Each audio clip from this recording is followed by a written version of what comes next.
The heroes have finally had enough and are taking the fight to the Monster Association's HQ. But will they survive the encounter? Will the power of all the S-Class heroes combined be enough to defeat Monster King Orochi?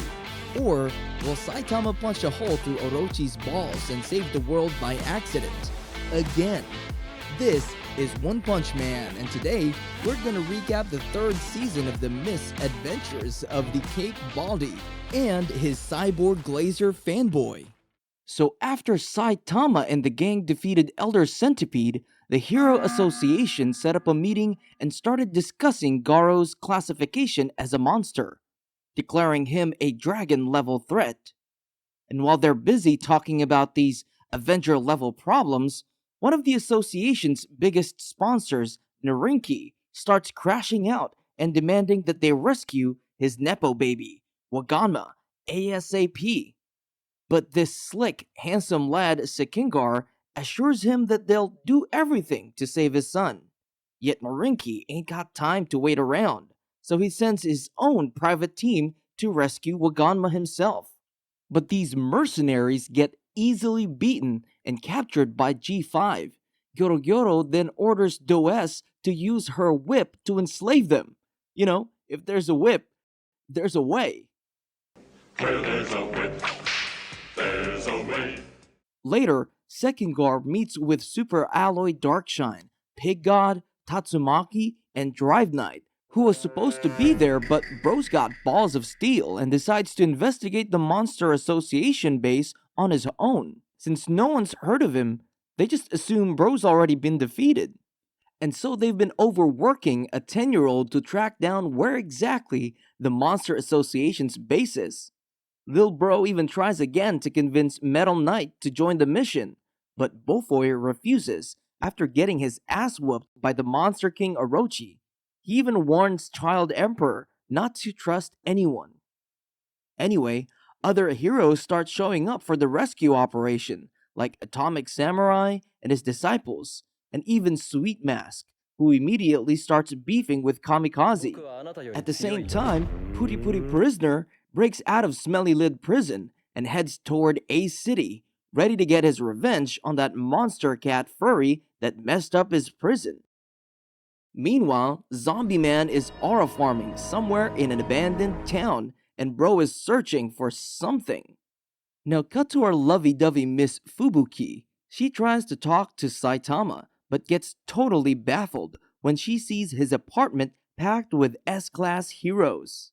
She briefs them on the association's plan, about Garou and the Monster Association thingy. But since most of them are still banged up, and King's got some business to attend to, nobody's really up for it.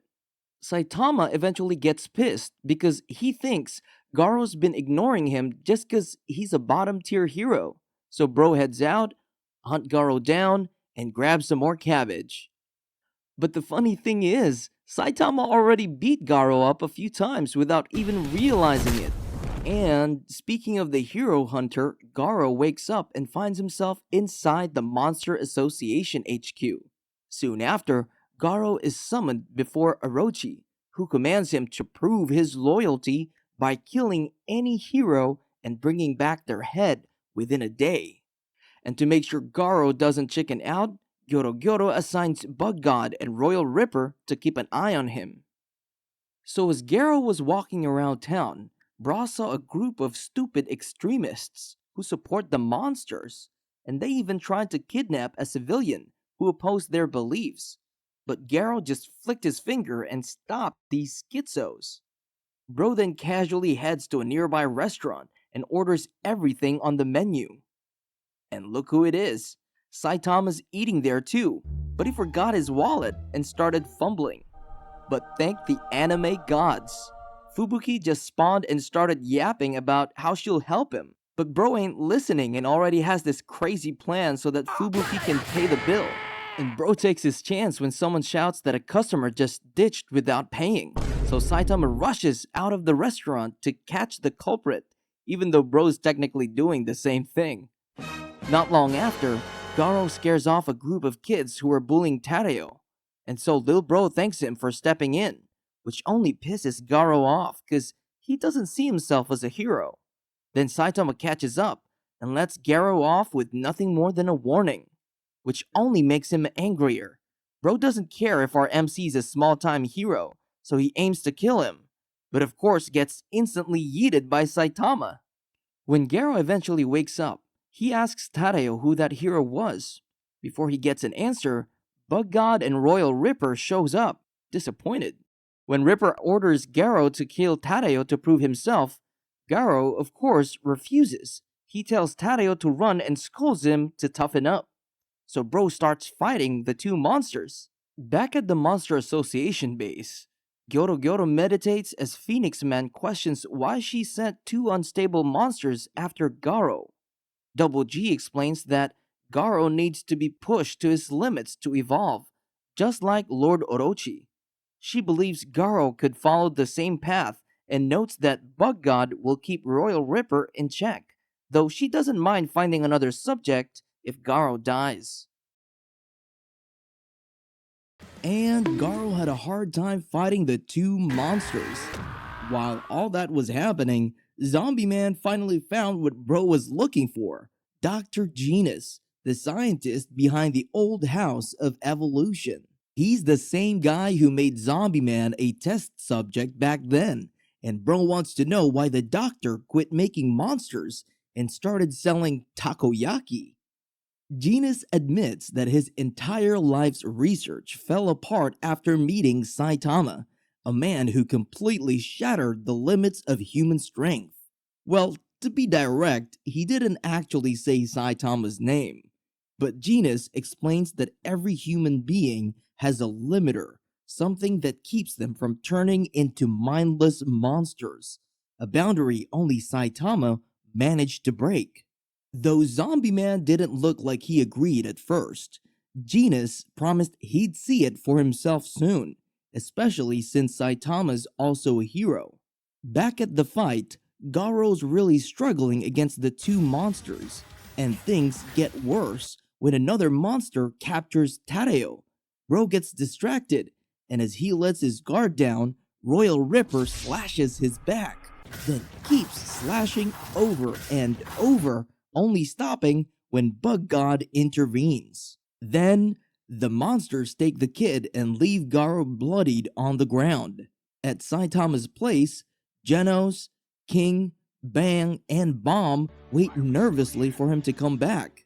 When he finally shows up, looking rough, they assume he just fought Garou, but Saitama denies it. Bro has no idea he already whooped Garou's ass again. Yet Saitama had a bigger problem. He forgot his cabbage. Thankfully, Fubuki spawns in with a cabbage and starts scolding Saitama for making her pay for his food. Genos suddenly senses something approaching and sends King to handle it, but it turns out to be Dr. Kuseno showing up in a mech suit to check on Genos. Kuseno greets Saitama, gives him some premium beef, and just like that, they're besties. Meanwhile, inside the Monster Association, Royal Ripper and Bug God report Garou's death to Gyoro. Across the base, more monsters start gearing up for the incoming battle, while prisoners Tadeo and Waganma are locked in the same cell. Waganma starts bragging that the heroes will come save them, since he's basically a Nepo baby. But then, Hedro Jellyfish spawns out of nowhere and tells them no one's coming, because every hero's gonna die, even the S-class ones. Then Garou finally wakes up, ready to take his revenge and save Tadeo. Back at the Hero Association, Child Emperor tells Second Guard that he doesn't trust two heroes. Genos because he's new and kinda sus for living in an area close to the Monster Association, and Silverfang for letting Garou slip away. So Little Bro wants them removed from the rescue mission.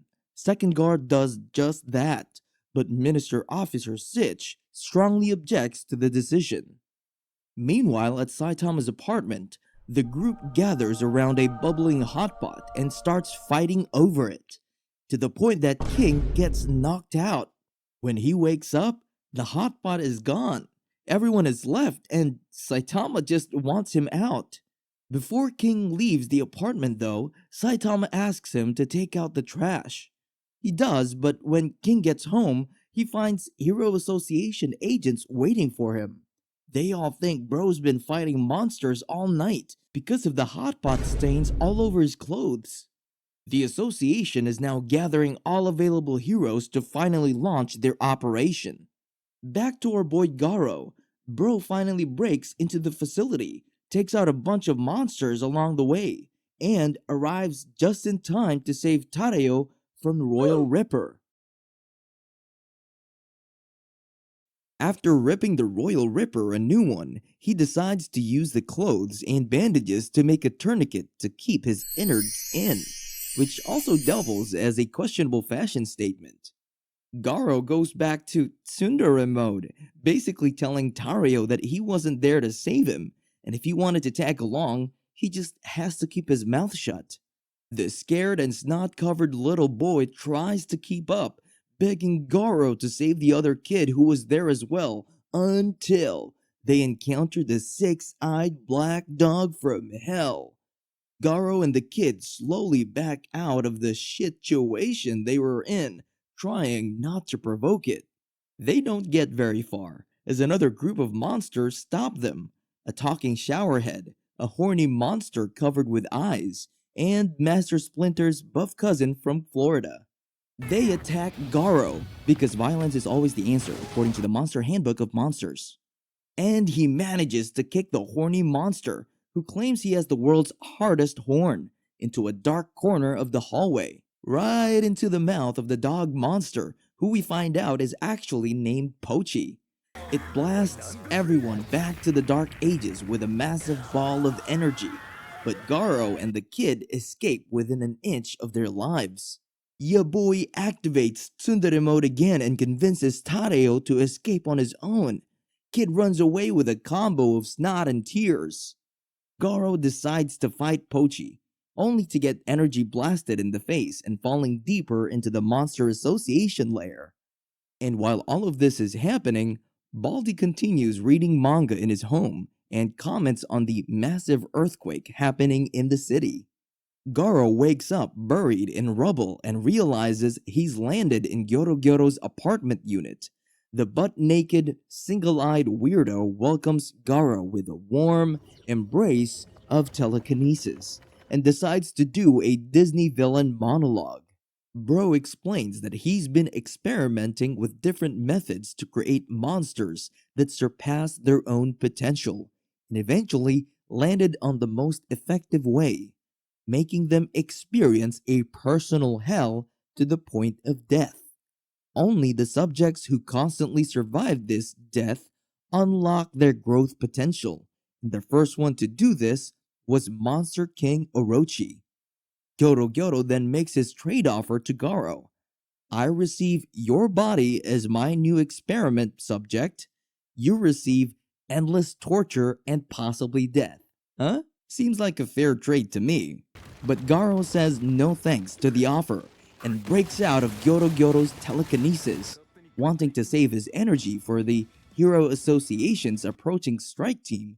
Gyoro decides to call on his bodyguard, Monster King Orochi himself. Garou, after being initially crushed by Orochi, physically recovers and goes on a showdown against the Monster King. But he was no match for Orochi's constantly mutating form, and he ends up being Yamcha'd into the wall. Meanwhile, back up top, our Lord and Savior Saitama has finally had enough of the earthquakes and suited up to check out what's going on, but not before finishing the manga he was reading, because, hashtag priorities. Back in the Hero Association HQ, the S-Class heroes are getting briefed. Child Emperor uses his satellite and finds out there are still about 500 monsters left inside the Monster Association hideout, including confirmed demon-level threats and some dragon-level ones. The S-Class heroes themselves have only properly faced a few high-end monsters so far, like Goketsu and Sentikoro, so there are still a lot of unknowns for them. Meanwhile, the Monster Association knows exactly what they're dealing with, because information about the S-Class heroes and the Hero Association is public, so the heroes are walking in half blind while the monsters have the whole stat sheet. They also mention that Drive Knight is missing again. The heroes assume he may have already been turned to scrap by the Monster Association. In any case, the S-Class heroes are still very much acting like solo queue players forced into a ranked team, technically on the same side, but not a cohesive unit at all. Tatsumaki wants to handle everything by herself. Flashy Flash has the same nah, I'd win energy. Child Emperor and Zombie Man are among the few actually trying to stick to a plan and turn this into a coordinated rescue for Waganma, the kidnapped kid who started this whole mess. Then, Amai Mask walks into the meeting and ruins the vibe even more. Everyone clearly dislikes him, but he still tries to insert himself into the strike team going underground. Child Emperor, who is basically acting as the mission leader, wants Amai Mask to stay on the surface instead with the other A-class heroes who will be supporting the operation from above. Zombie Man tells Amai Mask to calm down and focus on saving the kid instead of chasing fame and glory. Amai Mask fires back by questioning Zombie Man's nature, pointing out that he is immortal and hinting that Zombie Man might actually be closer to a monster than a regular human. Then King shows up out of the blue, and the whole room suddenly changes energy. All these heroes who refuse to respect each other instantly act different around him. Even Tatsumaki acknowledges him. Bro aura farms so hard, his presence alone is treated like a massive power spike, and everyone behaves like good little children. Meanwhile, in another section of the HQ, Second Gar and Sitch introduce the support team. Since most of the monsters underground are demon or dragon level, the S-Class heroes will be the ones actually storming the base, but they still need people on the surface and extra backup. That is where the top A-Class and B-Class heroes come in, including new faces like Captain Mizuki. Then Sitch is informed that Bang and Bomb are here in the base, which kinda complicate things. Apparently, Bang and Bomb have been excluded from the official strike team because Child Emperor is suspicious of them. Bang is suspicious because he failed to finish off Garou when he had the chance. From the association's point of view, it looks like he may be compromised or holding back because of personal feelings. They even bring up the possibility that he might have let Garou go on purpose. After Sitch leaves promising a new replacement for Bang's lost phone, the brothers bump into King, who was trying to hide from joining the operation. Together they make plans to form a B squad that with Saitama's help will operate separately from the main S-Class raid group. While all that is happening, Fubuki heads back to Saitama's apartment. On the way there, she runs into Genos, now in his new upgraded form. A short flashback to Dr. Kuseno explaining that this is Genos' strongest body so far, but also his riskiest. The upgrade is unstable, and he can only use his full power for 10 seconds. If he goes plus ultra for more than that, his core will explode and he goes bye-bye forever.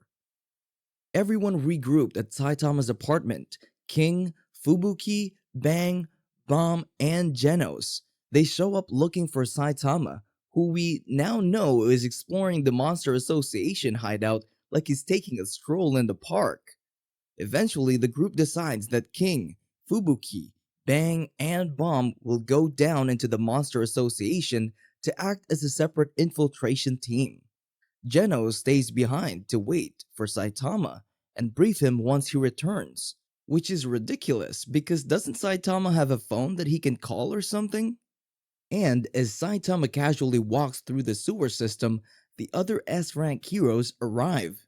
They are met with a welcoming party of monsters and a dirty old rag that suddenly spawns a powerful looking hooded guy with gross arms.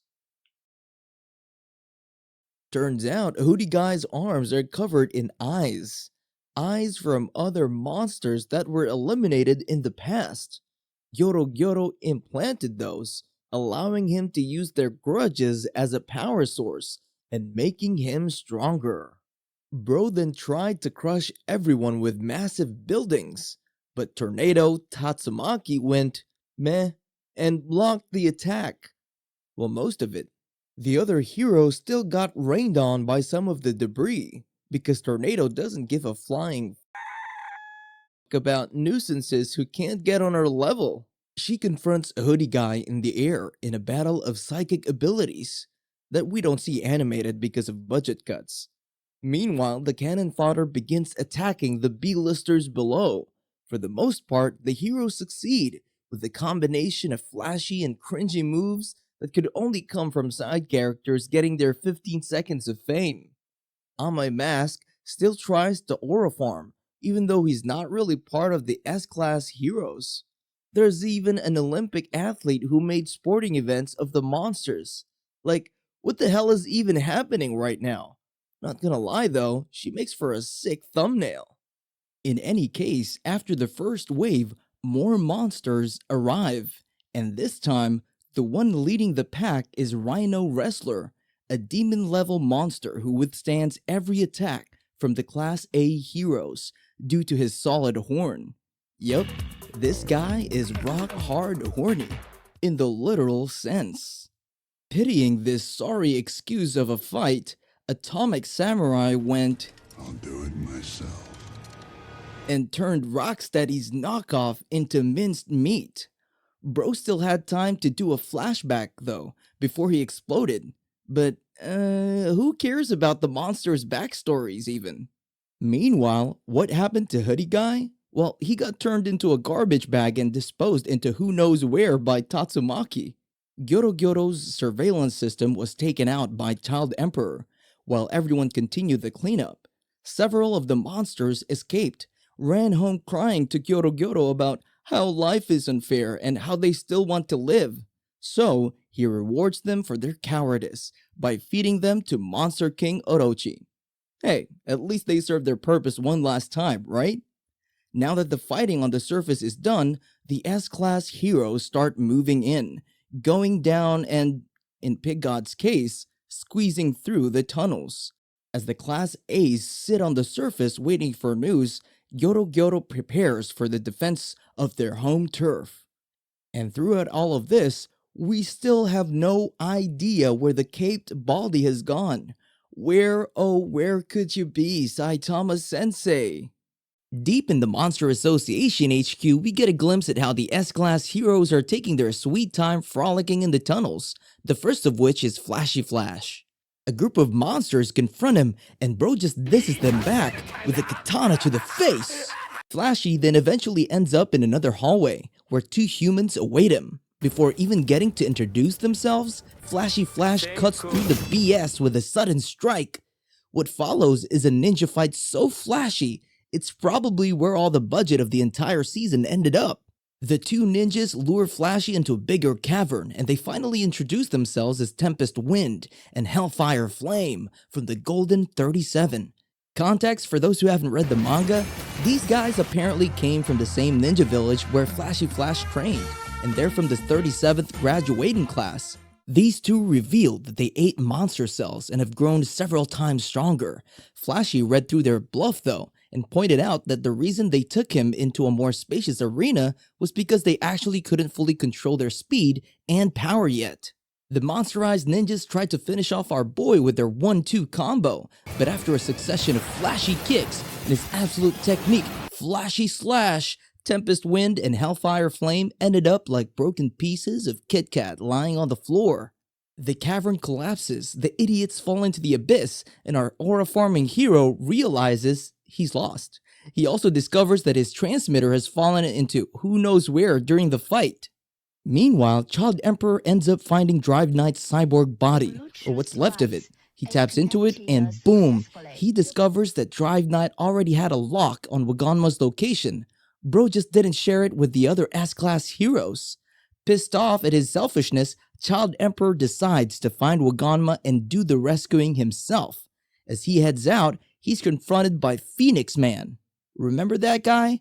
The colorful birdman who saved Garou at the end of season 2? Yeah, he tries to stop Child Emperor, going into a villain monologue about how he'll eventually take the Monster King title from Orochi. Bro ends up getting carved like Thanksgiving turkey instead.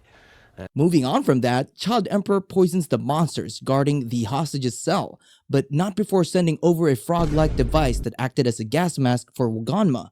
One monster escapes and attempts to stop them, but Child Emperor pumps him full of fuel and sets him on fire. Eventually, they come across a samurai-looking robot who isn't faced by Child Emperor's random bullshit go technique, so he releases a bunch of robo-dogs, assembles them Voltron style into a massive Mecha Cerberus, and sticks it on the robot samurai. Then bro just F's off entirely from that situation, dragging Waganma by the collar and escaping in the opposite direction. As the two boys escape, Waganma asks Child Emperor why he didn't fight against that robot samurai, since he's an S-class hero. Emperor reiterates that rescuing him is his mission, so running away is the best option in that situation.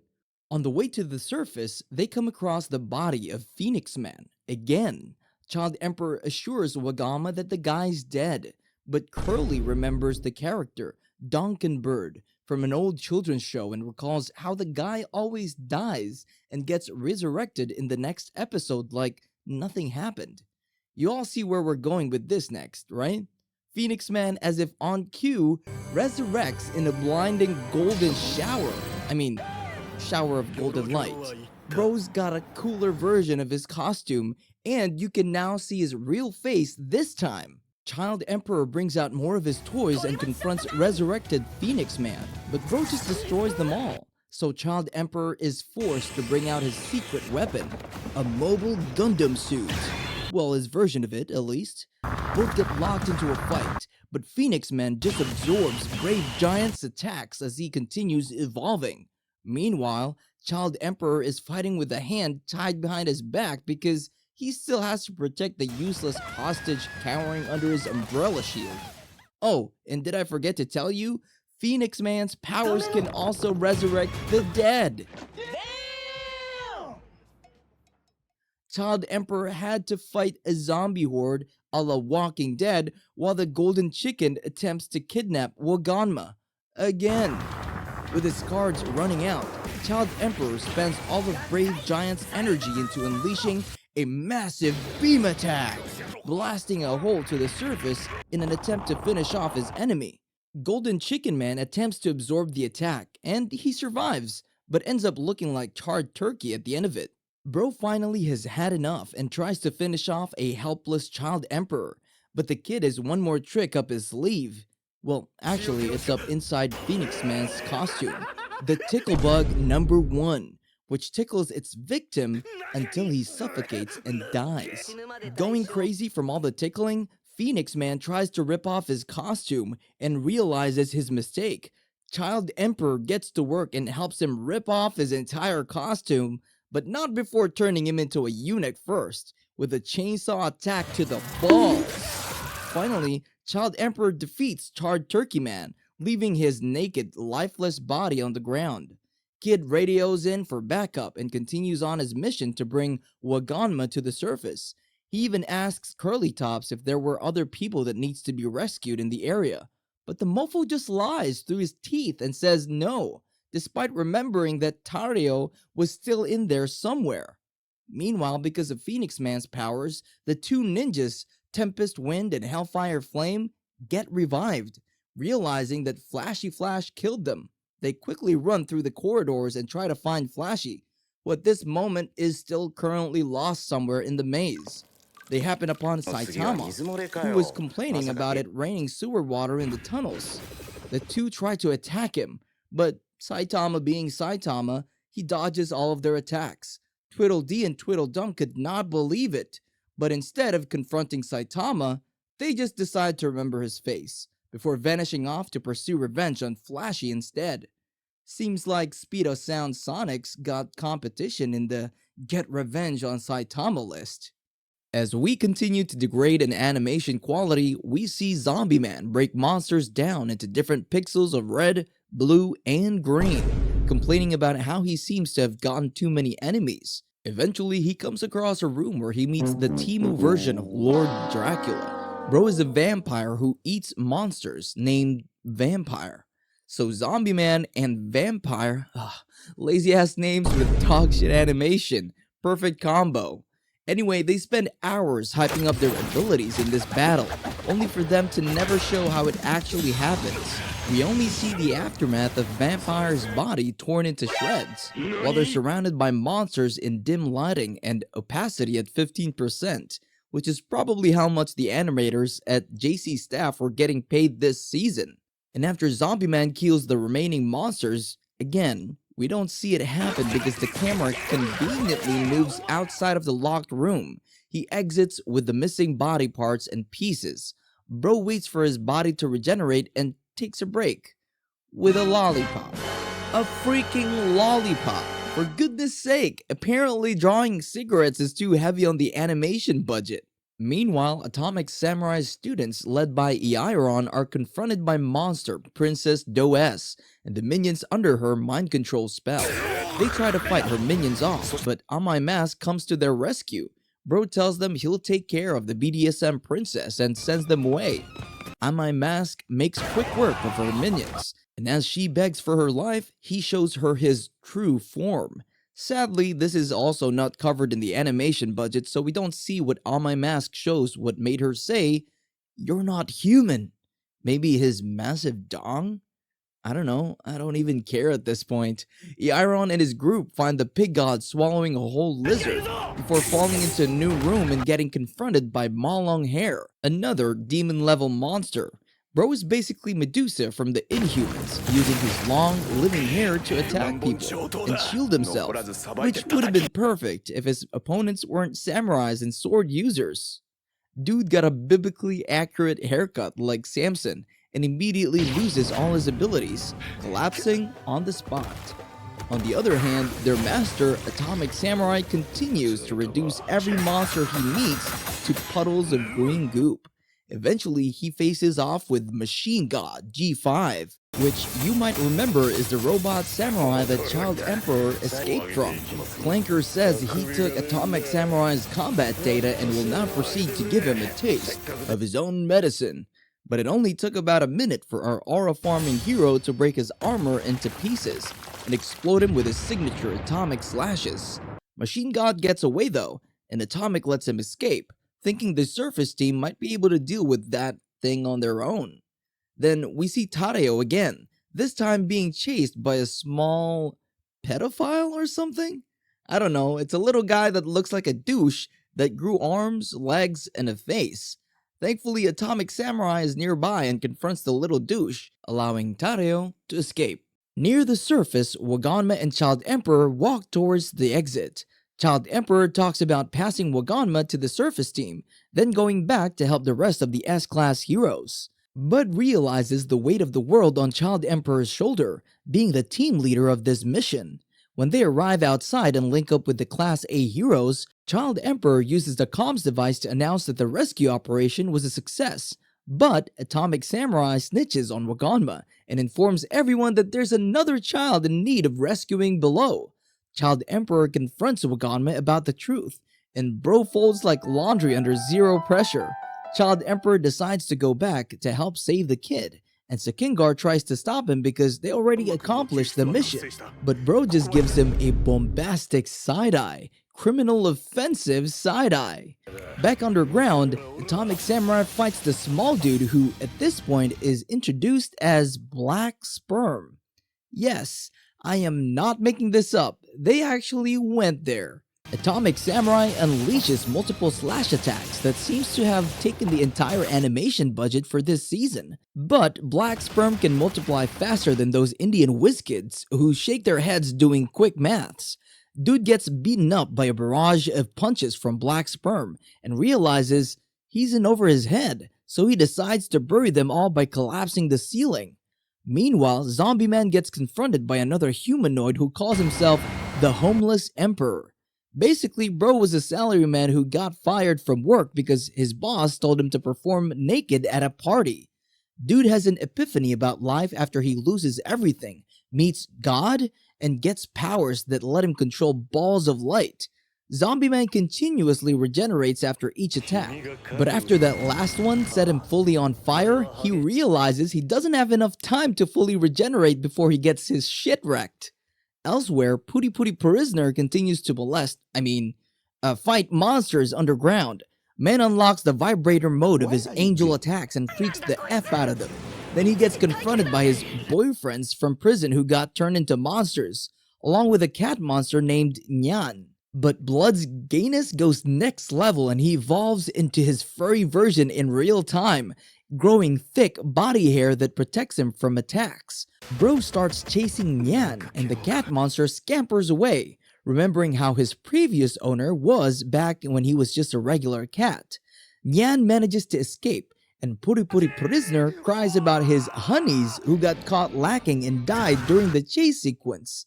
Meanwhile, somewhere, Saitama continues his leisurely stroll down the tunnels, deciding to grab one of the locals once he meets another one, and forces them to be a tour guide to the place.